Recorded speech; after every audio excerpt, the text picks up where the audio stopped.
ਸਾਕਿਆਂ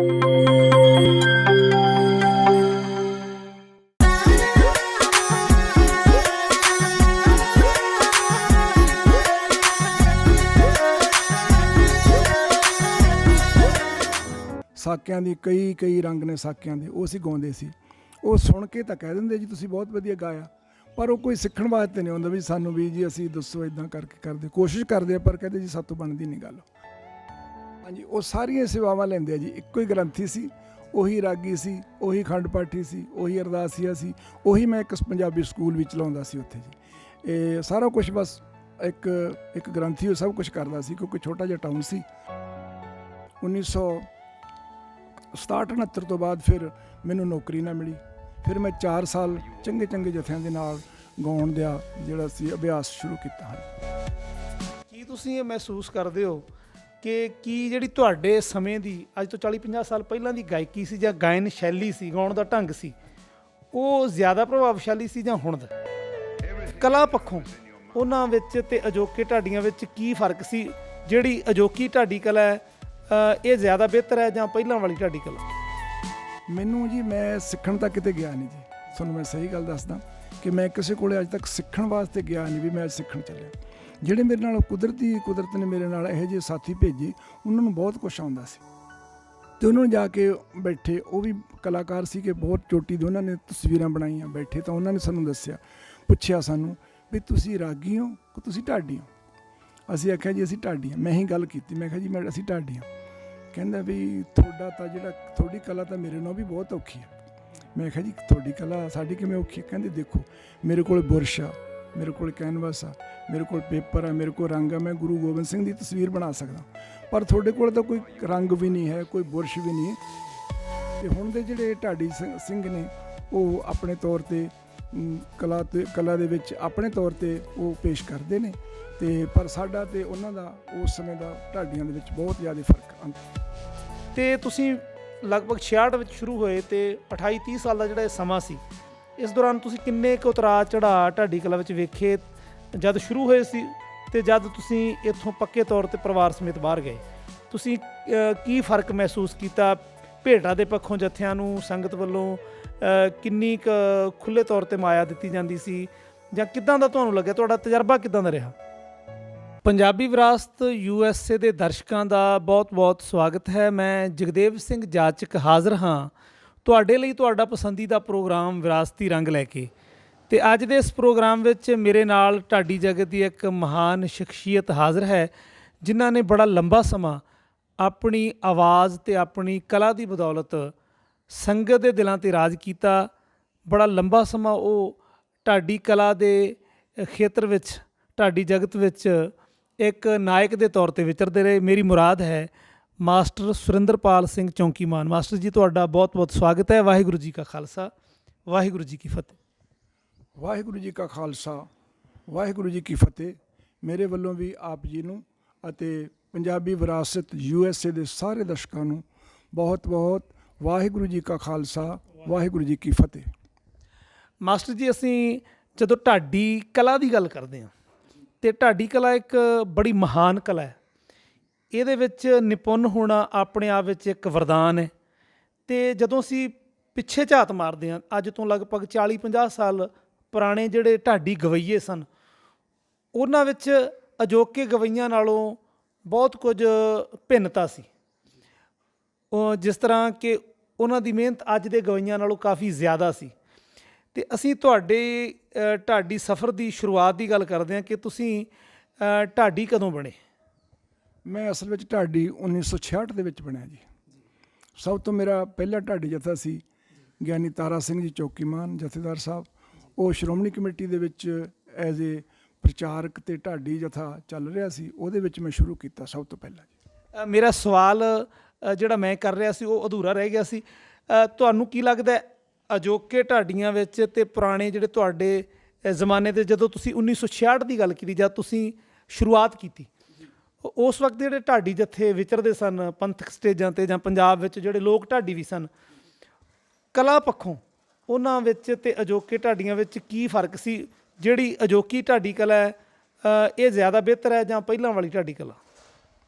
ਹਾਂਜੀ, ਉਸ ਸਮੇਂ ਜਦੋਂ ਅਸੀਂ ਢਾਡੀ ਬਣੇ ਉਸ ਵਕਤ ਬਹੁਤ ਹੀ ਸੀਮਿਤ ਜਿਹੇ ਸਮੇਂ ਹੁੰਦੇ ਸੀ, ਸੀਮਿਤ ਜਿਹੇ ਢਾਡੀ ਹੁੰਦੇ ਸੀ ਅਤੇ ਉਹਦੇ ਵਿੱਚ ਜਿਹੜੇ ਢਾਡੀ ਸੀਗੇ ਉਹਨਾਂ ਨੂੰ ਕਾਫੀ ਮਿਹਨਤ ਕਰਨੀ ਪੈਂਦੀ ਸੀ ਅਤੇ ਸਿੱਖਣਾ ਪੈਂਦਾ ਸੀ, ਅਲੰਕਾਰ ਤੋਂ ਲੈ ਕੇ ਤੇ ਬਾਕੀ ਸਾਰਾ ਕੁਝ ਜ਼ੁਬਾਨੀ ਯਾਦ ਕਰਨਾ ਪੈਂਦਾ ਸੀ। ਤੇ ਨਾ ਮੂਹਰੇ ਕੋਈ ਮਾਈਕ ਹੁੰਦਾ ਸੀ, ਇੱਕ ਅੱਧਾ ਮਾਈਕ ਹੁੰਦਾ ਸੀ, ਉਹ ਵੀ ਬੜੀ ਦੂਰ, ਬਸ ਉਹਦੇ ਤੇ ਆਸਰੇ ਹੁੰਦਾ ਸੀ। ਹੁਣ ਅੱਜ ਕੱਲ੍ਹ ਦੇ ਜੋ ਢਾਡੀ ਜਥੇ ਹਨ ਉਹਨਾਂ ਕੋਲੇ ਬਹੁਤ ਵਧੀਆ ਸਾਧਨ ਹਨ ਅਤੇ ਜੋ ਮਿਊਜ਼ਿਕ ਹੈ ਉਹਦੇ ਵਿੱਚ ਵੀ ਬਹੁਤ ਜ਼ਿਆਦਾ ਉਹ ਰੰਗ ਭਰ ਸਕਦੇ ਨੇ। ਪਰ ਜੋ ਪੁਰਾਤਨ ਜੋ ਢਾਡੀ ਕਲਾ ਦੇ ਪੁਰਾਤਨ ਜੋ ਵਸੀਲੇ ਸਨ ਜਾਂ ਉਹਨਾਂ ਦੀਆਂ ਤਰਜ਼ਾਂ ਸਨ ਉਹ ਅਸੀਂ ਉਹਨਾਂ ਤੋਂ ਸ਼ੁਰੂ ਕੀਤਾ ਸੀ। ਤੇ ਹੁਣ ਦੇ ਜਿਹੜੇ ਢਾਡੀ ਸਿੰਘ ਨੇ ਉਹ ਆਪਣੇ ਤੌਰ ਤੇ ਕਲਾ ਦੇ ਵਿੱਚ ਆਪਣੇ ਤੌਰ ਤੇ ਉਹ ਪੇਸ਼ ਕਰਦੇ ਨੇ ਤੇ ਪਰ ਸਾਡਾ ਤੇ ਉਹਨਾਂ ਦਾ ਉਸ ਸਮੇਂ ਦਾ ਢਾਡੀਆਂ ਦੇ ਵਿੱਚ ਬਹੁਤ ਜ਼ਿਆਦਾ ਫਰਕ ਅੰਤਰ ਹੈ। ਕੀ ਤੁਸੀਂ ਇਹ ਮਹਿਸੂਸ ਕਰਦੇ ਹੋ ਕਿ ਕੀ ਜਿਹੜੀ ਤੁਹਾਡੇ ਸਮੇਂ ਦੀ ਅੱਜ ਤੋਂ 40-50 ਸਾਲ ਪਹਿਲਾਂ ਦੀ ਗਾਇਕੀ ਸੀ ਜਾਂ ਗਾਇਨ ਸ਼ੈਲੀ ਸੀ, ਗਾਉਣ ਦਾ ਢੰਗ ਸੀ, ਉਹ ਜ਼ਿਆਦਾ ਪ੍ਰਭਾਵਸ਼ਾਲੀ ਸੀ ਜਾਂ ਹੁਣ ਦਾ? ਹੁਣ ਦਾ ਜਿਹੜਾ ਢਾਡੀ ਰੰਗਾ ਉਹ ਕਿਉਂਕਿ ਜਿਹੜਾ ਮਿਊਜ਼ਿਕ ਹੈ ਉਹਦੇ ਵਿੱਚ ਬਹੁਤ ਜ਼ਿਆਦਾ 4-4 5-5 ਮਾਈਕ ਲੱਗੇ ਹੁੰਦੇ ਹਨ, ਲੋਕਾਂ ਨੂੰ ਸਰੋਤਿਆਂ ਨੂੰ ਬਹੁਤ ਅਪੀਲ ਕਰਦੇ ਆ। ਉਸ ਵਕਤ ਅਸੀਂ ਸਿਰਫ ਆਪਣੀ ਆਵਾਜ਼ ਦੇ ਸਿਰ ਤੇ ਗਾਉਂਦੇ ਸੀ, ਇੱਕੋ ਹੀ ਮਾਈਕ ਹੁੰਦਾ ਸੀ, ਉਹਦੇ ਨਾਲ ਉਹ ਵੀ ਦੂਰ ਖੜ੍ਹ ਕੇ ਗਾਉਣਾ। ਉਹ ਜੇ ਤੁਹਾਡੇ ਵਿੱਚ ਜਾਨ ਹੁੰਦੀ ਸੀ ਤਾਂ ਹੀ ਅਸੀਂ ਪੁਰਾਣੀਆਂ ਚੀਜ਼ਾਂ ਜੋ ਸਾਡੀਆਂ ਪੁਰਾਣੀਆਂ ਚੀਜ਼ਾਂ ਜਾਣੀ ਕਿ ਆਪਾਂ ਕਹਿ ਦਿੰਦੇ ਹਾਂ ਕਲਾਸੀਕਲ ਢਾਡੀ ਰਾਗ ਦੀਆਂ, ਉਹੀ ਅਸੀਂ ਤਕਰੀਬਨ ਬਹੁਤੀਆਂ ਗਾਉਂਦੇ ਸੀ। ਕਦੇ ਕਦੇ ਅਸੀਂ ਸ਼ੁਰੂ ਕੀਤਾ ਸੀ ਵਿੱਚ ਗੀਤ ਗਾਉਣਾ ਵੀ, ਪਰ ਗੀਤ ਬਹੁਤ ਘੱਟ ਗਾਉਂਦੇ ਸੀ। ਅਸਲ ਵਿੱਚ ਢਾਡੀ ਰਾਗ ਦੀਆਂ ਇਹ ਸਾਰੀਆਂ ਬੰਨਗੀਆਂ ਅਸੀਂ ਪੇਸ਼ ਕਰਦੇ ਸੀ। ਜੀ ਜੀ ਗਿਆਨੀ ਜੀ, ਜਦ ਤੁਸੀਂ ਸਟੇਜ ਉੱਪਰ ਆਏ 1966 ਦੀ ਤੁਸੀਂ ਗੱਲ ਕੀਤੀ, ਇਹਦਾ ਮਤਲਬ ਤੁਹਾਡਾ ਜਿਹੜਾ ਜਨਮ ਹੈ ਉਹ ਕਿਹੜੇ ਸਨ ਦਾ? ਮੇਰਾ ਜਨਮ 1949 ਦੇ ਵਿੱਚ ਹੋਇਆ ਜੀ, ਪਿੰਡ ਚੌਕੀਮਾਨ। ਮੇਰੇ ਪਿਤਾ ਜੀ ਸਰਦਾਰ ਧੂੜ ਸਿੰਘ ਅਤੇ ਮਾਤਾ ਜੀ ਭਗਵਾਨ ਕੌਰ। ਅਸੀਂ 1949 ਦੇ ਵਿੱਚ ਮੇਰਾ ਜਨਮ ਹੋਇਆ ਪਿੰਡ ਚੌਕੀਮਾਨ ਦੇ ਵਿੱਚ। ਜਿਹੜੀ ਸਕੂਲੀ ਵਿੱਦਿਆ ਸੀ ਉਹ ਕਿੱਥੋਂ ਤੱਕ ਹਾਸਲ ਕੀਤੀ? ਕਿਉਂਕਿ ਤੁਹਾਡੇ ਨਾਮ ਦੇ ਨਾਲ ਮਾਸਟਰ ਲੱਗਦਾ, ਤੇ ਇਹ ਤੁਸੀਂ ਮਾਸਟਰ ਵੀ ਵਿੱਚੋਂ ਰਹੇ ਜਾਂ ਕਿੱਦਾਂ ਢਾਡੀ ਵੀ ਰਹੇ? ਇਹ ਨਾਲੋਂ ਨਾਲ ਚੱਲਦਾ ਰਿਹਾ ਜਾਂ ਕਿੱਦਾਂ ਰਿਹਾ? ਹਾਂਜੀ, ਮੈਂ ਪਹਿਲਾਂ ਮੈਟ੍ਰਿਕ ਪਾਸ ਕੀਤੀ ਜੀ, ਉਸ ਤੋਂ ਬਾਅਦ ਮੈਂ JBT ਪਾਸ ਕੀਤੀ 67-69 ਦੇ ਵਿੱਚ। ਅਤੇ ਇਸੇ ਦੌਰਾਨ ਵੀ ਇਹ ਮੇਰਾ ਸ਼ੌਕ ਨਾਲ ਦੀ ਨਾਲ ਚੱਲਦਾ ਰਿਹਾ ਅਤੇ ਮੈਂ ਪ੍ਰੋਗਰਾਮ ਵੀ ਕਰਦਾ ਰਿਹਾ ਅਤੇ ਸਕੂਲ ਵੀ ਜਾਂਦਾ ਰਿਹਾ। ਜਦੋਂ ਸੈਟਰਡੇ ਸੰਡੇ ਵਾਰ ਐਤਵਾਰ ਨੂੰ ਕਿਤੇ ਕੋਈ ਪ੍ਰੋਗਰਾਮ ਹੁੰਦਾ ਸੀ, ਨੇੜੇ ਦੇ ਨਜ਼ਦੀਕੀ ਢਾਡੀ ਜਥਿਆਂ ਦੇ ਨਾਲ ਮੈਂ ਰਲ ਕੇ ਪ੍ਰੋਗਰਾਮ ਕਰਦਾ ਰਿਹਾ। ਅਤੇ ਉਸ ਤੋਂ ਬਾਅਦ 1967-69 ਤੋਂ ਬਾਅਦ ਫਿਰ ਮੈਨੂੰ ਨੌਕਰੀ ਨਾ ਮਿਲੀ। ਫਿਰ ਮੈਂ 4 ਸਾਲ ਚੰਗੇ ਜਥਿਆਂ ਦੇ ਨਾਲ ਗਾਉਣ ਦਾ ਜਿਹੜਾ ਸੀ ਅਭਿਆਸ ਸ਼ੁਰੂ ਕੀਤਾ। ਹਾਂਜੀ, ਉਹ ਜਿਹੜੇ ਚੰਗੇ ਜਥੇ ਸਨ ਉਹਨਾਂ ਵਿੱਚ ਕਿਹੜੇ ਜਥੇਦਾਰ, ਕਿਹੜੇ ਢਾਡੀ ਜਥੇ ਸਨ ਤੇ ਕਿਹੜੇ ਸਾਥੀ ਸਨ?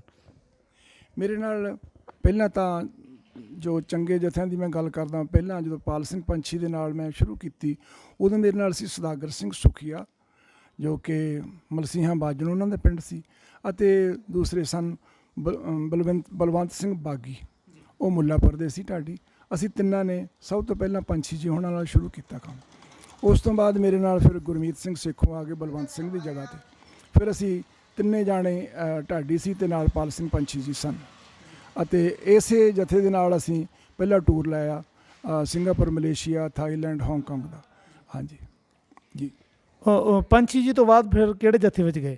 ਪੰਛੀ ਜੀ ਤੋਂ ਬਾਅਦ ਮੈਂ ਰਾਮ ਸਿੰਘ ਝਾਬੇਵਾਲ, ਜੋ ਉਸ ਵਕਤ ਦੇ ਬਹੁਤ ਮਸ਼ਹੂਰ ਢਾਡੀ ਜਥੇ ਸੀ, ਬੜੇ ਉਹ ਜਜ਼ਬਾਤੀ ਲੈਕਚਰ ਦਿੰਦੇ ਸਨ ਔਰ ਉਹਨਾਂ ਦਾ ਚਿਹਰਾ ਅਤੇ ਉਹਨਾਂ ਦੀ ਖੜ੍ਹਨੀ ਅਤੇ ਉਹਨਾਂ ਦੀ ਵਾਰ ਦੀ ਛਡਾਈ ਦਾ ਜੋ ਆਪਣਾ ਹੀ ਪ੍ਰਭਾਵ ਸੀ, ਉਹਨਾਂ ਦੇ ਨਾਲ ਮੈਂ ਤਕਰੀਬਨ ਰਿਹਾ। ਉਸ ਵਕਤ ਮੇਰੇ ਸਾਥੀ ਸਨ ਬਲਜਿੰਦਰ ਸਿੰਘ ਜੋ ਕਿ ਅੱਜ ਕੱਲ੍ਹ ਟੋਰਾਂਟੋ ਰਹਿੰਦੇ ਹਨ, ਅਤੇ ਦਰਸ਼ਨ ਸਿੰਘ ਭਿੰਡਰ ਜੋ ਅੱਜ ਕੱਲ੍ਹ ਮੁੱਲਾਪੁਰ ਮੰਡੀ ਵਿਖੇ ਰਹਿੰਦੇ ਹਨ। ਜੀ। ਪਾਲ ਸਿੰਘ ਪੰਛੀ, ਰਾਮ ਸਿੰਘ ਝਾਬੇਵਾਲ ਉਸ ਵਕਤ ਦੇ ਬੜੇ ਕਮਾਲ ਦੇ ਵਿਦਵਾਨ ਢਾਡੀ ਸਨ, ਅਤੇ ਇਹਨਾਂ ਤੋਂ ਇਲਾਵਾ ਹੋਰ ਕਿਹੜੇ ਜਥਿਆਂ ਵਿੱਚ ਤੁਹਾਨੂੰ ਨਾਲੋਂ ਨਾਲ ਅੱਗੇ ਸੇਵਾ ਕਰਨ ਦਾ ਮੌਕਾ ਮਿਲਿਆ? ਹਾਂਜੀ, ਮੈਂ ਤਕਰੀਬਨ ਸਾਡੇ ਇਲਾਕੇ ਦੇ ਜਿੰਨੇ ਵੀ ਜਥੇ ਆ, ਕਰਤਾਰ ਸਿੰਘ ਕਿਰਤੀ, ਇੰਦਰਜੀਤ ਸਿੰਘ ਅਣਖੀ, ਪੂਰਨ ਸਿੰਘ ਲਿਖਾਰੀ ਅਤੇ ਪੂਰਨ ਸਿੰਘ ਲਿਖਾਰੀ ਕੌਣ ਸਨ? ਕਿਹੜਾ ਪਿੰਡ ਸੀ? ਹਾਂਜੀ, ਇਹਨਾਂ ਦੇ ਪਿੰਡ ਸਹੌਲੀ ਸੀ।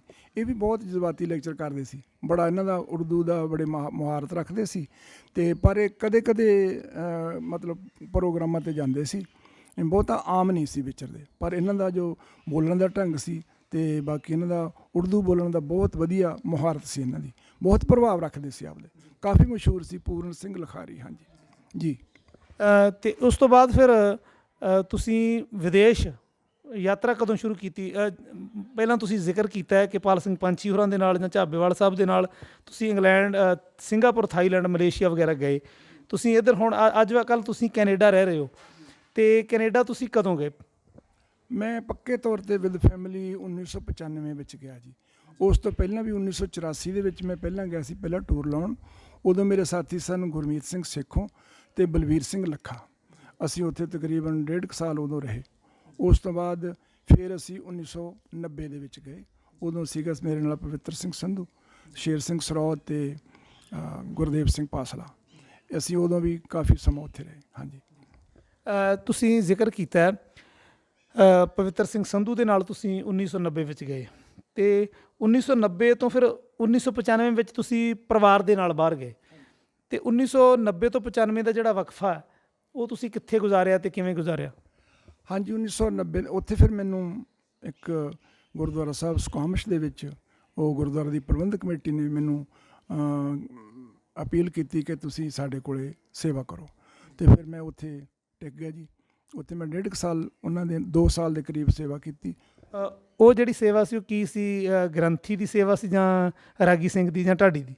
ਹਾਂਜੀ, ਉਹ ਸਾਰੀਆਂ ਸੇਵਾਵਾਂ ਲੈਂਦੇ ਆ ਜੀ। ਇੱਕੋ ਹੀ ਗ੍ਰੰਥੀ ਸੀ, ਉਹੀ ਰਾਗੀ ਸੀ, ਉਹੀ ਖੰਡ ਪਾਠੀ ਸੀ, ਉਹੀ ਅਰਦਾਸੀਆ ਸੀ, ਉਹੀ ਮੈਂ ਇੱਕ ਪੰਜਾਬੀ ਸਕੂਲ ਵੀ ਚਲਾਉਂਦਾ ਸੀ ਉੱਥੇ ਜੀ। ਇਹ ਸਾਰਾ ਕੁਛ ਬਸ ਇੱਕ ਗ੍ਰੰਥੀ ਉਹ ਸਭ ਕੁਛ ਕਰਦਾ ਸੀ, ਕਿਉਂਕਿ ਛੋਟਾ ਜਿਹਾ ਟਾਊਨ ਸੀ। ਉੱਥੇ ਇੱਕ ਹੀ ਸਾਰਾ ਕੁਛ ਕਰਨਾ ਪੈਂਦਾ ਸੀ, ਮੈਨੂੰ ਸਭ ਕੁਛ ਕਰਨਾ ਪੈਂਦਾ ਸੀ। ਇਸ ਕਰਕੇ ਮੈਨੂੰ ਉਹਨਾਂ ਨੇ ਉੱਥੇ ਰੱਖ ਲਿਆ ਅਤੇ ਮੈਨੂੰ ਉਹਨਾਂ ਨੇ ਮੇਰੀ ਅਪਲਾਈ ਕੀਤਾ, ਅਤੇ ਫਿਰ ਮੈਂ 1995 ਦੇ ਵਿੱਚ ਵਿਦ ਫੈਮਿਲੀ ਵਾਪਸ ਚਲਿਆ ਗਿਆ। ਥੋੜ੍ਹਾ ਸਮਾਂ ਇੱਥੇ ਮੈਂ ਮੁੜ ਕੇ ਆ ਗਿਆ ਸੀ, ਅਤੇ ਫਿਰ ਉਦੋਂ ਬਾਅਦ ਮੈਂ 1995 ਦੇ ਵਿੱਚ ਪੱਕੇ ਤੌਰ 'ਤੇ ਵਿਦ ਫੈਮਿਲੀ ਚਲਾ ਗਿਆ ਜੀ। ਇਸ ਤੋਂ ਇਲਾਵਾ ਤੁਸੀਂ 1990 ਤੋਂ 95 ਦੇ ਦਰਮਿਆਨ ਜਦ ਇੰਡੀਆ ਆਏ ਅਤੇ ਤੁਹਾਡੀਆਂ ਕੁਝ ਰਿਕਾਰਡਿੰਗਾਂ ਗਿਆਨੀ ਤਰਲੋਚਨ ਸਿੰਘ ਭਮੱਦੀ ਜੀ ਦੇ ਨਾਲ ਵੀ ਮਾਰਕੀਟ ਵਿੱਚ ਮਿਲਦੀਆਂ ਨੇ। ਭਮੱਦੀ ਜੀ ਦੇ ਨਾਲ ਕਿੰਨਾ ਟਾਈਮ ਤੁਸੀਂ ਰਹੇ? ਭਮੱਦੀ ਸਾਹਿਬ ਨਾਲ ਜੀ ਮੈਂ ਪਹਿਲੀ ਦਫਾ ਫਤਿਹਗੜ੍ਹ ਸਾਹਿਬ ਦੀ ਸਭਾ 'ਤੇ 1993 ਦੇ ਵਿੱਚ ਖੜ੍ਹੇ ਸੀ। ਉਸ ਤੋਂ ਬਾਅਦ 93, 94 ਅਤੇ 95 ਦੇ ਮੈਂ ਜੁਲਾਈ ਤੱਕ ਉਹਨਾਂ ਦੇ ਨਾਲ ਰਿਹਾ। ਜੁਲਾਈ ਦੇ ਵਿੱਚ ਸਾਨੂੰ 5 ਜੁਲਾਈ ਨੂੰ ਮੈਂ ਕੈਨੇਡਾ ਵਿਦ ਫੈਮਿਲੀ ਚਲਾ ਗਿਆ ਸੀ 1995 ਨੂੰ ਜੀ।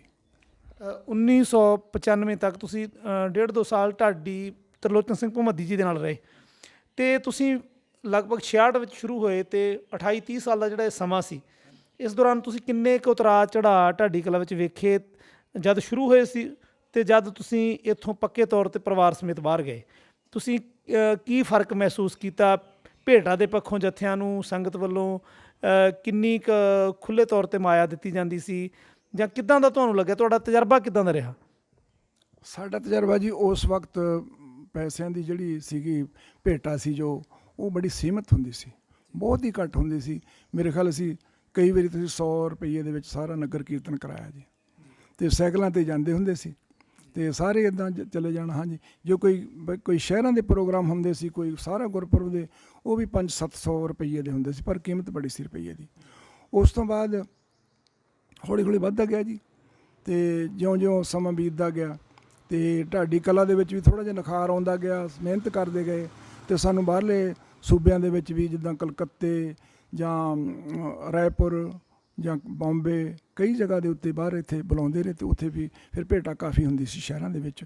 ਫਿਰ ਵੀ ਬਹੁਤ ਇੰਨੀ ਨਹੀਂ ਸੀ ਹੁੰਦੀ, ਜਾਣੀ ਕਿ 1000-1200। ਬਰਨਪੁਰ ਇੱਕ ਵਾਰੀ ਅਸੀਂ ਗਏ, ਉੱਥੇ ਵੀ 1200 ਭੇਟਾ ਦਿੱਤੀ ਸਾਨੂੰ ਉਹਨਾਂ ਨੇ ਸਾਰੇ ਗੁਰਪੁਰਬ ਦੀ, 4 ਸਿੰਘਾਂ ਨੂੰ। ਹਾਂਜੀ, ਇੱਦਾਂ ਦੇ ਪ੍ਰੋਗਰਾਮ ਸੀਗੇ। ਅਤੇ ਜਦ ਤੁਸੀਂ 1995 ਵਿੱਚ ਇੱਥੋਂ ਛੱਡ ਕੇ ਗਏ, ਉਸ ਵਕਤ ਇਹ ਸੰਗਤ ਵੱਲੋਂ ਮਿਲਣ ਵਾਲੀ ਜਿਹੜੀ ਭੇਟਾ ਸੀ ਉਹ ਕਿੱਥੇ ਕੁ ਤੱਕ ਆ ਗਈ ਸੀ? 100 ਤੋਂ ਹਜ਼ਾਰਾਂ ਵਿੱਚ ਪਹੁੰਚ ਚੁੱਕੀ ਹੋਵੇਗੀ?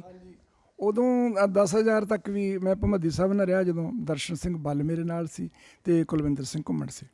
ਉਦੋਂ ਅਸੀਂ ਥੋੜ੍ਹਾ ਜਿਹਾ ਜਿਹੜੀ ਭੇਟਾ ਉਦੋਂ ਵੱਧ ਚੁੱਕੀ ਸੀ 1995 ਦੇ ਵਿੱਚ, ਫਿਰ 10,000 ਰੁਪਏ ਦੇ ਵਿੱਚ ਨਗਰ ਕੀਰਤਨ ਹੋ ਜਾਂਦਾ ਸੀ। ਇੱਥੋਂ ਤੱਕ ਵੀ ਅਸੀਂ ਕੀਤਾ, ਕਿਉਂਕਿ ਹੋਰ ਨਾਲ ਦੇ ਜਥੇ ਵੀ ਕਾਫੀ ਉਦੋਂ ਆਪਣੇ ਆਲਮਗੀਰ ਸਾਹਿਬ ਸੀਗੇ, ਅਤੇ ਇੱਕ ਹੋਰ ਹਾਂਜੀ ਉਹ ਜਥੇ ਹੋਰ ਸੀਗੇ। ਉਦੋਂ ਫਿਰ ਕਾਫੀ ਭੇਟਾ ਹੋ ਚੁੱਕੀ ਸੀ। ਹਾਂਜੀ, ਅਤੇ ਤੁਸੀਂ ਇੰਨੇ ਸਾਲ ਇੱਕ ਢਾਡੀ ਦੇ ਤੌਰ 'ਤੇ ਸਟੇਜਾਂ 'ਤੇ ਗਾਇਆ, ਤੁਸੀਂ ਬਹੁਤ ਕੁਝ ਹਾਸਲ ਕੀਤਾ, ਬਹੁਤ ਕੁਝ ਸਿੱਖਿਆ। ਜਿਹੜਾ ਕੁਝ ਤੁਸੀਂ ਆਪਣੇ ਅਨੁਭਵ ਦੇ ਦੁਆਰਾ ਜਾਂ ਆਪਣੇ ਉਸਤਾਦਾਂ ਕੋਲੋਂ ਸਿੱਖਿਆ, ਤੇ ਅੱਜ ਵੀ ਉਹ ਕਲਾ ਤੁਹਾਡੇ ਕੋਲ ਹੈ ਤੇ ਤੁਸੀਂ ਇੰਨੇ ਸਾਲ ਹੋ ਗਏ ਤੁਹਾਨੂੰ ਬਾਹਰ, ਕੀ ਤੁਹਾਡੇ ਕੋਲ ਅੱਜ ਕੋਈ ਇਹੋ ਜਿਹਾ ਢਾਡੀ, ਇਹੋ ਜਿਹਾ ਵਿਦਿਆਰਥੀ ਕੋਈ ਆਉਂਦਾ ਜਿਹੜਾ ਕਹਿੰਦਾ ਜੀ ਪੁਰਾਣੀਆਂ ਜਿਹੜੀਆਂ ਤੁਹਾਡੇ ਕੋਲ ਵੰਨਗੀਆਂ ਨੇ ਜਾਂ ਹਰ ਕਿਸੇ ਨਾ ਕਿਸੇ ਵੰਨਗੀ ਦੇ ਵਿੱਚ ਕੁਝ ਤੁਸੀਂ ਨਵਾਂ ਕਰਦੇ ਹੋ, ਜਾਂ ਅਸੀਂ ਜਿਹੜੀ ਅਜੋਕੇ ਢਾਡੀ ਜਿਹੜਾ ਕੁਝ ਉਹਨਾਂ ਕੋਲ ਨਹੀਂ ਹੈ, ਕੀ ਤੁਹਾਡੇ ਤੋਂ ਕੋਈ ਸਿੱਖਣ ਲਈ ਮੰਗ ਕਰਦਾ? ਹਾਂਜੀ, ਮੰਗ ਤਾਂ ਕਰਦੇ ਆ ਸਾਰੇ, ਦੇਖ ਕੇ ਜਦੋਂ ਕੋਈ ਸਾਡੀਆਂ ਪੁਰਾਣੀਆਂ ਚੀਜ਼ਾਂ ਗਾਈਆਂ ਹੋਈਆਂ ਚੀਜ਼ਾਂ, ਜਿੱਦਾਂ ਹੁਣ ਚੜਾਈ ਦੀ ਕਲੀ ਹੋਵੇ ਜਾਂ ਮੁਰਕੀ ਦਾ ਸਾਕਾ ਹੋਵੇ, ਹਾਂਜੀ, ਜਾਂ ਪੂਰਨ ਹੋਵੇ ਜਾਂ ਕਲੀ ਹੋਵੇ ਹੀਰ ਦੀ, ਜਾਂ ਹੋਰ ਵੀ ਜਿਹੜੇ ਹੈਗੇ ਆ ਅੱਜ ਕੱਲ੍ਹ ਹੋਰ ਕਾਫੀ ਜਿਹੜੀਆਂ ਚੀਜ਼ਾਂ ਨੇ ਸਾਕਿਆਂ ਦੀ, ਕਈ ਰੰਗ ਨੇ ਸਾਕਿਆਂ ਦੇ, ਉਹ ਅਸੀਂ ਗਾਉਂਦੇ ਸੀ। ਉਹ ਸੁਣ ਕੇ ਤਾਂ ਕਹਿ ਦਿੰਦੇ ਜੀ ਤੁਸੀਂ ਬਹੁਤ ਵਧੀਆ ਗਾਇਆ, ਪਰ ਉਹ ਕੋਈ ਸਿੱਖਣ ਵਾਸਤੇ ਨਹੀਂ ਆਉਂਦਾ ਵੀ ਸਾਨੂੰ ਵੀ ਜੀ ਅਸੀਂ ਦੱਸੋ ਇੱਦਾਂ ਕਰਕੇ ਕਰਦੇ, ਕੋਸ਼ਿਸ਼ ਕਰਦੇ ਆ ਪਰ ਕਹਿੰਦੇ ਜੀ ਸਾਤੋਂ ਬਣਦੀ ਨਹੀਂ ਗੱਲ। ਹਾਂਜੀ। ਤੇ ਫਿਰ ਤੁਸੀਂ ਜਿਹੜਾ ਉਸ ਵਕਤ ਇਹ ਚੀਜ਼ਾਂ ਸਿੱਖੀਆਂ ਆਪਣੇ ਉਸਤਾਦਾਂ ਕੋਲੋਂ, ਕਿੰਨੀ ਕੁ ਮਿਹਨਤ ਕਰਨੀ ਪਈ? ਕੀ ਕੋਈ ਕਠਿਨਾਈ ਵੀ ਆਉਂਦੀ ਸੀ ਜਾਂ ਸਹਿਜ ਨਾਲ ਹੀ ਸਿੱਖ ਲੈਂਦੇ ਸੀ? ਮੈਨੂੰ ਜੀ, ਮੈਂ ਸਿੱਖਣ ਤਾਂ ਕਿਤੇ ਗਿਆ ਨਹੀਂ ਜੀ, ਤੁਹਾਨੂੰ ਮੈਂ ਸਹੀ ਗੱਲ ਦੱਸਦਾ ਕਿ ਮੈਂ ਕਿਸੇ ਕੋਲੇ ਅੱਜ ਤੱਕ ਸਿੱਖਣ ਵਾਸਤੇ ਗਿਆ ਨਹੀਂ ਵੀ ਮੈਂ ਅੱਜ ਸਿੱਖਣ ਚੱਲਿਆ। ਜਿਹੜੇ ਮੇਰੇ ਨਾਲ ਕੁਦਰਤ ਨੇ ਮੇਰੇ ਨਾਲ ਇਹੋ ਜਿਹੇ ਸਾਥੀ ਭੇਜੇ, ਉਹਨਾਂ ਨੂੰ ਬਹੁਤ ਕੁਛ ਆਉਂਦਾ ਸੀ। ਜਿਵੇਂ ਗੁਰਬਖਸ਼ ਸਿੰਘ ਬਿਲਗੇ ਹੁਣ ਸੀਗੇ, ਉਹ ਬਹੁਤ ਵਧੀਆ ਢਾਡੀ ਸੀ, ਉਹਨਾਂ ਨੇ ਮੈਨੂੰ ਕਾਫੀ ਕੁਛ, ਅਸੀਂ ਮੁਰਕੀ ਦਾ ਸਾਕਾ ਉਹਨਾਂ ਦੇ ਨਾਲ ਗਾਉਣ ਲੱਗੇ ਅਤੇ ਚੜਾਈ ਦੀ ਕਲੀ ਉਹਦੇ ਨਾਲ ਗਾਉਣ ਲੱਗੇ, ਅਤੇ ਹੋਰ ਕਾਫੀ ਕਈ ਵੰਨਗੀਆਂ ਜਿਹੜੀਆਂ ਸੀਗੀਆਂ, ਇੱਕ ਉਹ ਅੰਗ ਦੀ ਕਲੀ ਗਾਉਂਦੇ ਸੀ, ਉਹ ਉਹਨਾਂ ਵਰਗਾ ਕੋਈ ਅੱਜ ਤੱਕ ਮੇਥੋਂ ਤਾਂ ਮੈਂ ਤਾਂ ਸੁਣਿਆ ਨਹੀਂ ਜੀ ਵੀ ਕੋਈ ਗਾਉਂਦਾ ਹੋਵੇ, ਅਤੇ ਉਹ ਬਹੁਤ ਕਮਾਲ ਦੇ ਢਾਡੀ ਸੀ। ਉਹਨਾਂ ਦੇ ਨਾਲ ਰਹਿ ਕੇ, ਪੰਛੀ ਜੀ ਨਾਲ ਅਸੀਂ ਪਹਿਲਾਂ ਸੀ ਮੈਂ, ਅਤੇ ਉਹਦੇ ਨਾਲ ਰਹਿ ਕੇ ਮੈਂ ਕਾਫੀ ਕੁਛ ਉੱਥੋਂ ਸਿੱਖਿਆ ਸਾਰਾ ਕੁਛ। ਗੁਰਬਖਸ਼ ਸਿੰਘ ਜਿਨ੍ਹਾਂ ਨੂੰ ਬਿੱਲੂ ਬਿਲਗੇ ਵਾਲਾ ਵੀ ਕਿਹਾ ਜਾਂਦਾ ਸੀ, ਕਾਫੀ ਮਹਾਨ ਢਾਡੀ ਹੋਏ ਨੇ। ਇਸ ਤੋਂ ਇਲਾਵਾ ਉਹਨਾਂ ਵਰਗੇ ਹੋਰ ਜਿਹੜੇ ਮਤਲਬ ਗਿਣਵੇਂ ਚੁਣਵੇਂ ਨਾਂ ਸਨ ਤੁਹਾਡੇ ਨਾਲ ਰਹੇ, ਭਾਵੇਂ ਪੰਛੀ ਜੀ ਨਾਲ, ਝਾਬੇਵਾਲ ਸਾਹਿਬ ਨਾਲ, ਕਿਹੜੇ ਸਾਥੀਆਂ ਤੁਸੀਂ ਉਹਨਾਂ ਵਾਂਗ ਪ੍ਰਭਾਵਿਤ ਹੋਏ? ਉਹਨਾਂ ਵਾਂਗ ਤਾਂ ਪ੍ਰਭਾਵਿਤ ਹੋਣਾ ਮੁਸ਼ਕਿਲ ਹੈ ਜੀ, ਪਰ ਮੈਂ ਜਦੋਂ ਕਾਫੀ ਇਹਨਾਂ ਦੇ ਨਾਲ, ਪੰਛੀ ਜੀ ਉਹਨਾਂ ਨਾਲ ਸੁਦਾਗਰ ਸਿੰਘ ਸੀਗਾ ਸੁਖੀਆ, ਅਤੇ ਗੁਰਮੀਤ ਸਿੰਘ ਸੇਖੋਂ, ਉਹ ਵੀ ਸਾਡਾ ਕਾਫੀ ਵਧੀਆ ਟੂਰ ਚੱਲਿਆ, ਬਹੁਤ ਵਧੀਆ ਪ੍ਰੋਗਰਾਮ ਸਾਡਾ, ਜਥਾ ਮਿਲਤ ਬਹੁਤ ਜ਼ਿਆਦਾ ਹੋ ਗਈ ਸੀ। ਉਸ ਤੋਂ ਬਾਅਦ ਫਿਰ ਜਦੋਂ ਮੈਂ ਮੁੜ ਕੇ ਭਮੱਦੀ ਸਾਹਿਬ ਨਾਲ ਆਇਆ, ਦਰਸ਼ਨ ਬੱਲ ਅਤੇ ਕੁਲਵਿੰਦਰ ਸਿੰਘ ਘੁੰਮਣ, ਉਹ ਵੀ ਸਾਡਾ ਸੈੱਟ ਬਹੁਤ ਕਮਾਲ ਦਾ ਸੀਗਾ, ਅਤੇ ਦਰਸ਼ਨ ਮੇਰੀ ਵੀ ਗੱਲ ਸਮਝਦਾ ਸੀ, ਮੈਂ ਉਹਦੀ ਗੱਲ ਸਮਝਦਾ ਸੀ। ਅਸੀਂ ਕਦੇ ਬੈਠ ਕੇ ਰਿਹਰਸਲ ਨਹੀਂ ਜੀ ਕੀਤੀ, ਸਟੇਜ 'ਤੇ ਹੀ ਅਸੀਂ ਬਸ ਖੜ੍ਹ ਕੇ ਹੀ ਰਿਹਰਸਲ ਹੋ ਜਾਂਦੀ ਸੀ ਸਾਡੀ। ਅੱਜ ਦਾ ਪ੍ਰੋਗਰਾਮ ਲੱਗਿਆ, ਉਦੋਂ ਅਗਲਾ ਪ੍ਰੋਗਰਾਮ ਉਸ ਤੋਂ ਵਧੀਆ ਲੱਗਦਾ ਸੀ। ਹਾਂਜੀ, ਉਹ ਵੀ ਸਮਝਦਾ ਸੀ ਵੀ ਇਹਨੇ ਕੀ ਕਰਨਾ, ਮੈਂ ਸਮਝਦਾ ਸੀ ਵੀ ਇਹਨੇ ਕੀ ਕਰਨਾ। ਇਸ ਕਰਕੇ ਅਸੀਂ ਕਿਸੇ ਨੂੰ ਮਾਤ ਦੇਣ ਦੀ ਕੋਸ਼ਿਸ਼ ਨਹੀਂ ਸੀ ਕਰਦੇ ਵੀ ਮੈਂ ਇਹਨੂੰ ਸਿੱਟ ਦਿਆਂ, ਜਾਂ ਉਹ ਵੀ ਨਹੀਂ ਸੀ ਕਰਦਾ, ਇੱਕ ਦੂਜੇ ਨੂੰ ਬਚਾਉਂਦੇ ਸੀ ਅਸੀਂ। ਹਾਂਜੀ, ਇਹ ਸਾਡੇ ਦੇ ਵਿੱਚ ਦੋਨਾਂ ਦੇ ਵਿੱਚ ਇਹ ਪਤਾ ਨਹੀਂ ਕੁਦਰਤ ਨੇ ਕੀ ਗੁਣ ਭਰ ਦਿੱਤਾ ਸੀ। ਹਾਂਜੀ। ਅਤੇ ਇੰਨੇ ਲੰਬੇ ਢਾਡੀ ਸਫ਼ਰ ਦੌਰਾਨ ਤੁਹਾਡੀਆਂ ਕੁਝ ਯਾਦਾਂ ਵੀ ਹੋਣਗੀਆਂ, ਕੁਝ ਕੌੜੀਆਂ ਅਤੇ ਕੁਝ ਮਿੱਠੀਆਂ ਯਾਦਾਂ, ਉਹਨਾਂ ਵਿੱਚੋਂ ਕੋਈ ਨਾ ਕੋਈ ਯਾਦ ਸਾਡੇ ਨਾਲ ਜ਼ਰੂਰ ਸਾਂਝੀ ਕਰੋ। ਹਾਂਜੀ, ਇੱਕ ਵਾਰੀ ਅਸੀਂ ਨਗਰੋਟਾ ਵਗਮਾ ਕਾਂਗੜੇ ਦੇ ਗਏ ਸੀ, ਉੱਥੇ ਸਾਨੂੰ ਜਿਹੜਾ ਸੋਭਾ ਸਿੰਘ ਚਿੱਤਰਕਾਰ ਆ, ਉਹਨੂੰ ਮਿਲਣ ਦਾ ਮੌਕਾ ਮਿਲਿਆ। ਉਹ ਜਦੋਂ ਅਸੀਂ ਉੱਥੇ ਗਏ ਤਾਂ ਅਸੀਂ ਪੁੱਛਿਆ ਜੀ ਇੱਥੇ ਕੋਈ ਦੇਖਣ ਵਾਲੀ ਚੀਜ਼ ਹੈਗੀ? ਉਹ ਕਹਿੰਦੇ ਇੱਥੇ ਵੀ ਅੰਦਰੇਟਾ ਸ਼ਹਿਰ ਹੈਗਾ, ਛੋਟਾ ਜਿਹਾ ਪਿੰਡ, ਉੱਥੇ ਆਪਣੇ ਸੋਭਾ ਸਿੰਘ ਕਲਾਕਾਰ ਰਹਿੰਦੇ ਆ। ਅਸੀਂ ਫਿਰ ਸਾਰਾ ਜਥਾ ਉੱਥੇ ਗਏ। ਅਸੀਂ ਇੱਕ ਮੇਰੇ ਨਾਲ ਵਿਸਾਖਾ ਸਿੰਘ ਹੁੰਦਾ ਸੀ ਘੁਲਾਲ ਦੇ, ਉਹ ਮੀਰਾ ਆਲਮ ਸੀ, ਬਹੁਤ ਸੁਰੀਲਾ ਬੰਦਾ ਸੀ। ਨਾਰ ਸਿੰਘ ਪੰਛੀ ਦਾ ਉਹ ਮਤਲਬ ਰਿਸ਼ਤੇਦਾਰ ਲੱਗਦਾ ਸੀ, ਸਾਲਾ ਲੱਗਦਾ ਸੀ ਉਹਦਾ, ਉਹਨੂੰ ਵੀ ਬਹੁਤ ਕਲਾ ਦੀ ਸੂਝ ਸੀਗੀ ਜੀ, ਉਹਦੇ ਕੋਲੋਂ ਵੀ ਮੈਂ ਬਹੁਤ ਕੁਛ ਸਿੱਖਿਆ ਜੀ। ਉਹ ਅਸੀਂ ਜਦੋਂ ਉੱਥੇ ਗਏ ਜੀ, ਅਸੀਂ ਉਹਨਾਂ ਨੂੰ ਦੇਖ ਕੇ ਬੜੇ ਪ੍ਰਭਾਵਿਤ ਹੋਏ, ਬੜਾ ਉਹਨਾਂ ਦਾ ਸਾਧੂਆਂ ਵਰਗਾ ਉਹਨਾਂ ਦਾ ਲਿਬਾਸ ਸੀਗਾ, ਅਤੇ ਉਹਨਾਂ ਨੂੰ ਜਾ ਕੇ ਬੈਠੇ, ਉਹ ਵੀ ਕਲਾਕਾਰ ਸੀਗੇ, ਬਹੁਤ ਚੋਟੀ ਦੇ ਉਹਨਾਂ ਨੇ ਤਸਵੀਰਾਂ ਬਣਾਈਆਂ। ਬੈਠੇ ਤਾਂ ਉਹਨਾਂ ਨੇ ਸਾਨੂੰ ਦੱਸਿਆ, ਪੁੱਛਿਆ ਸਾਨੂੰ ਵੀ ਤੁਸੀਂ ਰਾਗੀ ਹੋ ਕਿ ਤੁਸੀਂ ਢਾਡੀ ਹੋ? ਅਸੀਂ ਆਖਿਆ ਜੀ ਅਸੀਂ ਢਾਡੀ ਹਾਂ। ਮੈਂ ਹੀ ਗੱਲ ਕੀਤੀ, ਮੈਂ ਕਿਹਾ ਜੀ ਅਸੀਂ ਢਾਡੀ ਹਾਂ। ਕਹਿੰਦਾ ਵੀ ਤੁਹਾਡਾ ਤਾਂ ਤੁਹਾਡੀ ਕਲਾ ਤਾਂ ਮੇਰੇ ਨਾਲ ਵੀ ਬਹੁਤ ਔਖੀ ਆ। ਮੈਂ ਕਿਹਾ ਜੀ ਤੁਹਾਡੀ ਕਲਾ ਸਾਡੀ ਕਿਵੇਂ ਔਖੀ ਹੈ? ਕਹਿੰਦੇ ਦੇਖੋ ਮੇਰੇ ਕੋਲ ਬੁਰਸ਼ ਆ, ਮੇਰੇ ਕੋਲ ਕੈਨਵਸ ਆ, ਮੇਰੇ ਕੋਲ ਪੇਪਰ ਆ, ਮੇਰੇ ਕੋਲ ਰੰਗ ਆ, ਮੈਂ ਗੁਰੂ ਗੋਬਿੰਦ ਸਿੰਘ ਦੀ ਤਸਵੀਰ ਬਣਾ ਸਕਦਾ, ਪਰ ਤੁਹਾਡੇ ਕੋਲ ਤਾਂ ਕੋਈ ਰੰਗ ਵੀ ਨਹੀਂ ਹੈ, ਕੋਈ ਬੁਰਸ਼ ਵੀ ਨਹੀਂ, ਤੁਸੀਂ ਤਾਂ ਬਿਲਕੁਲ ਖੜਾ ਲਿਆ ਕੇ ਗੁਰੂ ਗੋਬਿੰਦ ਸਿੰਘ ਨੂੰ ਘੋੜੇ 'ਤੇ ਚੜ੍ਹਿਆ ਹੋਇਆ ਦਿਖਾ ਦਿੰਦੇ ਹੋ, ਉਵੇਂ ਹੱਥ 'ਚ ਤਲਵਾਰ ਫੜਾ ਦਿੰਦੇ ਹੋ, ਉਵੇਂ ਹੱਥ ਵਿੱਚ ਜੰਗ ਕਰਦੇ ਦਿਖਾ ਦਿੰਦੇ ਹੋ, ਕਦੇ ਚਮਕੌਰ 'ਚ ਦਿਖਾਉਂਦੇ ਹੋ, ਕਦੇ ਕਿਸੇ ਜੰਗ ਯੁੱਧ ਦੇ ਵਿੱਚ, ਕਦੇ ਉਹਨਾਂ ਨੂੰ ਤੁਸੀਂ ਲਿਖਦੇ ਦਿਖਾਉਂਦੇ ਹੋ, ਕਦੇ ਉਹਨਾਂ ਨੂੰ ਤੁਸੀਂ ਕਿੰਨੇ ਗੁਣ ਉਹਨਾਂ ਦੇ ਵਿੱਚ ਸਾਰਿਆਂ ਦੇ ਸੰਗਤ ਬਿਨਾਂ ਤੁਸੀਂ ਕਿਸੇ ਗੱਲ ਤੋਂ, ਬਿਨਾਂ ਕਿਸੇ ਬੁਰਸ਼ ਤੋਂ ਤੁਸੀਂ ਉਹਨਾਂ ਦੀਆਂ ਤਸਵੀਰਾਂ ਸਾਡੇ ਨਾਲ ਲੋਕਾਂ ਨੂੰ ਦਿਖਾਉਂਦੇ ਹੋ। ਇਸ ਕਰਕੇ ਤੁਹਾਡੀ ਕਲਾ ਜਿਹੜੀ ਆ ਮੇਰੇ ਨਾਲੋਂ ਵੱਡੀ ਆ, ਤੁਹਾਡੀ ਕਲਾ ਮੇਰੇ ਨਾਲੋਂ ਔਖੀ ਆ ਜੀ। ਦੇਹਰਾਦੂਨ ਦੀ ਤੁਸੀਂ ਇਹ ਗੱਲ ਸੂਬਾ ਸਿੰਘ ਚਿੱਤਰਕਾਰ ਦੀ ਕੀਤੀ, ਤੇ ਇਸ ਤੋਂ ਇਲਾਵਾ ਕੋਈ ਹੋਰ ਯਾਦ, ਭੁੱਲ ਯਾਦ? ਹੋਰ ਤਾਂ ਬਹੁਤ ਸਾਰੀਆਂ ਯਾਦਾਂ ਨੇ ਜੀ। ਜਦੋਂ ਅਸੀਂ ਬਾਹਰ ਜਾਂਦੇ ਹਾਂ ਕੋਈ ਨਾ ਕੋਈ ਮਿਲਦੇ ਰਹਿੰਦੇ। ਕਈ ਵਾਰੀ ਹਾਂ, ਉਹ ਸਾਨੂੰ ਇੱਕ ਵਾਰੀ ਮੈਂ ਆਪਣੇ ਤਰਲੋਚਨ ਸਿੰਘ ਭਗਵਤੀ ਸਾਹਿਬ ਨਾਲ ਸੀ, ਉੱਥੇ 20 ਜਥਿਆਂ ਦਾ ਮਤਲਬ ਢਾਡੀ ਜਿਹੜਾ ਸੀ ਕਲਾ ਸੀ, ਉੱਥੇ ਉਹਨਾਂ ਨੇ ਮੁਕਾਬਲਾ ਹੋਇਆ ਸੀ, ਹਾਂਜੀ, ਮਸਤੂਆਣਾ ਸਾਹਿਬ ਵਿਖੇ। ਉੱਥੇ ਸਾਨੂੰ ਸਾਨੂੰ ਪਹਿਲਾ ਨਾਮ ਮਿਲਿਆ ਸੀ ਉੱਥੇ। ਉਹ ਮੈਨੂੰ ਦੇਖ ਕੇ ਬੜੀ ਖੁਸ਼ੀ ਹੋਈ ਸੀ। ਬਲਵੰਤ ਸਿੰਘ ਰਾਮੂ ਵਾਲੀਆਂ ਨੇ ਸਾਨੂੰ ਉੱਥੇ ਸਨਮਾਨਿਤ ਕੀਤਾ ਸੀ। ਹਾਂਜੀ, ਮੇਰੇ ਜ਼ਿੰਦਗੀ ਦੇ ਵਿੱਚ ਮੈਨੂੰ ਲੱਗਦਾ ਵੀ ਉਹੀ ਸਭ ਤੋਂ ਵਧੀਆ ਘਟਨਾ। ਹਾਂਜੀ ਜੀ। ਤੁਸੀਂ ਫਿਰ ਕੀ ਅੱਜ ਵਿਦੇਸ਼ ਵਿੱਚ ਰਹਿੰਦੇ ਹੋ, ਤੁਸੀਂ ਇਸ ਕਲਾ ਦੀ ਬਦੌਲਤ ਵਿਦੇਸ਼ ਵਿੱਚ ਚਲੇ ਗਏ, ਅਤੇ ਉਸ ਤੋਂ ਬਾਅਦ ਕੀ ਤੁਹਾਡੇ ਪਰਿਵਾਰ ਵਿੱਚ ਵੀ ਕਿਸੇ ਨੂੰ ਇਹ ਸ਼ੌਕ ਸੀ? ਕੋਈ ਤੁਹਾਡਾ ਬੱਚਾ, ਤੁਹਾਡਾ ਬੇਟਾ ਇਸ ਫੀਲਡ ਦੇ ਨਾਲ ਜੁੜੇ ਤਾਂ ਸੀਗੇ ਜੀ, ਪਰ ਹੁਣ ਉਹ ਉਹਨਾਂ ਨੇ ਆਪਣੇ ਜਾਣੀ ਕਿ ਮਹਿਕਮੇ ਬਦਲ ਲਏ ਨੇ। ਹੁਣ ਉਹ ਸਾਰੇ ਟਰੱਕ ਟਰਾਲੇ ਚਲਾਉਂਦੇ ਨੇ, ਕੋਈ ਬੱਸ ਚਲਾਉਂਦਾ ਵਾ, ਅਤੇ ਉਹਨਾਂ ਦੇ ਵਿੱਚ ਉਹ ਕਲਾ ਹੈਗੀ ਜੀ। ਗਾਇਕੀ ਦਾ ਰੰਗ ਹੈਗਾ। ਮੇਰਾ ਬੇਟਾ ਗੁਰਭੇਜ ਸਿੰਘ, ਅਤੇ ਮੇਰੇ ਬੇਟੇ ਦੀ ਇੱਕ ਦੀ ਡੈਥ ਹੋ ਗਈ ਜਦੋਂ, ਉਹ ਵੀ ਬਹੁਤ ਤਕੜਾ ਤਬਲਾ ਵਾਦਕ ਸੀ, ਗੁਰਤੇਜ ਸਿੰਘ। ਅਤੇ ਛੋਟਾ ਬੇਟਾ ਵੀ ਮੇਰਾ ਤਬਲਾ ਵਜਾਉਂਦਾ। ਅਸੀਂ ਕਦੇ ਕਦੇ ਬੈਠ ਕੇ ਕੀਰਤਨ ਕਰ ਲੈਂਦੇ ਹਾਂ, ਕਦੇ ਗੁਰੂ ਘਰ ਦੀ ਸਟੇਜ ਦੇ ਉੱਤੇ, ਕਦੇ ਘਰੇ ਬੈਠ ਕੇ ਵੀ ਆਪਣਾ ਮਨ ਖੁਸ਼ ਕਰ ਲੈਂਦੇ ਹਾਂ ਜੀ। ਹਾਂਜੀ। ਅਤੇ ਜਿਹੜਾ ਅੱਜ ਤੱਕ ਦਾ ਤੁਹਾਡਾ ਜ਼ਿੰਦਗੀ ਦਾ ਸਫ਼ਰ ਹੈ, ਕੀ ਇਹਦੇ ਤੋਂ ਸੰਤੁਸ਼ਟ ਹੋ? ਹਾਂਜੀ, ਮੈਂ ਤਾਂ ਬਿਲਕੁਲ ਸੰਤੁਸ਼ਟ ਹਾਂ। ਗੁਰੂ ਨੇ ਮੈਨੂੰ ਬਹੁਤ ਕੁਛ ਬਖਸ਼ਿਆ ਜੀ। ਸਿਰਫ ਸ਼ਬਦ ਦੇ ਆਸਰੇ, ਢਾਡੀ ਕਲਾ ਦੇ ਆਸਰੇ ਅੱਜ ਸਾਰੇ ਲੋਕ ਵਿਦੇਸ਼ਾਂ ਨੂੰ ਜਾਣ ਦੀ ਕੋਸ਼ਿਸ਼ ਕਰਦੇ ਆ, ਕੈਨੇਡਾ ਵਿੱਚ ਸੈੱਟ ਹੋਣ ਦੀ ਬੱਚਿਆਂ ਨੂੰ ਕਰਦੇ ਆ। ਅਤੇ ਮੈਂ ਪੂਰੀ ਤਰ੍ਹਾਂ ਸੰਤੁਸ਼ਟ ਹਾਂ, ਕਿਉਂਕਿ ਵਾਹਿਗੁਰੂ ਨੇ ਮੈਨੂੰ ਪੂਰੀ ਬਾਂਹ ਫੜ ਕੇ ਮੇਰਾ ਸਾਰਾ ਪਰਿਵਾਰ ਕੈਨੇਡਾ ਦੇ ਵਿੱਚ ਲਿਜਾ ਕੇ ਸੈੱਟ ਕਰਤਾ, ਔਰ ਸਾਰੇ ਵਧੀਆ ਰੋਟੀ ਖਾ ਰਹੇ ਨੇ। ਤੁਸੀਂ ਆਉਣ ਵਾਲੇ ਜਿਹੜੇ ਸਾਡੇ ਬੱਚੇ ਨੇ ਢਾਡੀ ਕਲਾ ਵਿੱਚ ਜਿਹੜੇ ਪ੍ਰਵੇਸ਼ ਕਰ ਰਹੇ ਨੇ, ਉਹਨਾਂ ਨੂੰ ਕੀ ਸੁਨੇਹਾ ਦੇਣਾ ਚਾਹੋਗੇ? ਉਹਨਾਂ ਨੂੰ ਮੇਰੇ ਵੱਲੋਂ ਇਹੀ ਸੁਨੇਹਾ ਜੀ, ਬਈ ਤੁਸੀਂ ਜਿਹੜੀਆਂ ਪੁਰਾਤਨ ਵੰਨਗੀਆਂ ਨੇ, ਜਿਹੜੇ ਕਲਾਸੀਕਲ ਢਾਡੀਆਂ ਦੇ ਰਾਗ ਨੇ, ਉਹ ਤਕਰੀਬਨ ਸਿੱਖੋ। ਅਲੰਕਾਰ ਤੋਂ ਸ਼ੁਰੂ ਕਰਿਆ ਕਰੋ, ਅਲੰਕਾਰ ਕਰੋ, ਕਿਉਂਕਿ ਅੱਜ ਕੱਲ੍ਹ ਜਿਹੜੇ ਸਾਰੇ ਮੇਰੇ ਵੀਰ ਨੇ ਢਾਡੀ, ਸਾਰੇ ਨੌਜਵਾਨ, ਉਹ ਗੀਤ ਤੋਂ ਸ਼ੁਰੂ ਕਰਦੇ ਆ ਜਾਂ ਕੋਈ ਸਿੰਪਲ ਤੋਂ। ਅਤੇ ਇਸ ਕਰਕੇ ਜੇ ਅਲੰਕਾਰ ਤੋਂ ਸ਼ੁਰੂ ਕਰਨ ਤਾਂ ਉਹ ਸਾਡੀ ਜਿਹੜੀ ਅਸਲੀ ਸਾਡੀ ਵਿਰਾਸਤ ਆ, ਉਹ ਫਿਰ ਬਚੀ ਰਹੂਗੀ ਜੀ। ਇਹ ਸਨ ਮਾਸਟਰ ਸੁਰਿੰਦਰਪਾਲ ਸਿੰਘ ਜੀ ਚੌਂਕੀਮਾਨ, ਜਿਨ੍ਹਾਂ ਨੇ ਆਪਣੇ ਜੀਵਨ ਦੇ ਤਜਰਬੇ ਵਿੱਚੋਂ ਬਹੁਤ ਕੁਝ ਸਾਡੇ ਨਾਲ ਸਾਂਝਾ ਕੀਤਾ, ਅਤੇ ਮੈਂ ਆਸ ਕਰਦਾ ਕਿ ਤੁਸੀਂ ਇਹਨਾਂ ਦੀਆਂ ਗੱਲਾਂ ਤੋਂ ਬਹੁਤ ਸਾਰਾ ਲਾਭ ਉਠਾਇਆ ਹੋਵੇਗਾ। ਮਾਸਟਰ ਜੀ, ਤੁਹਾਡਾ ਬਹੁਤ ਬਹੁਤ ਧੰਨਵਾਦ। ਅਸੀਂ ਪੰਜਾਬੀ ਵਿਰਾਸਤ USA ਦੀ ਸਮੁੱਚੀ ਟੀਮ ਵੱਲੋਂ ਤੁਹਾਡੇ ਰਿਣੀ ਰਹਾਂਗੇ ਕਿ ਤੁਸੀਂ ਆਪਣੇ ਰੁਝੇਵਿਆਂ ਵਿੱਚੋਂ ਕੁਝ ਸਮਾਂ ਸਾਨੂੰ ਦੇ ਕੇ ਨਿਵਾਜਿਆ।